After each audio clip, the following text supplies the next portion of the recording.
You ask Tiger to solve. This deals with linear equations with one unknown. The final result is x equals 8. Let's solve it step by step. Group all constants on the right side of the equation. Add 3 to both sides. Simplify the arithmetic.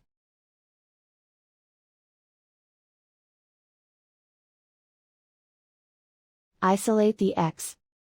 Divide both sides by 2.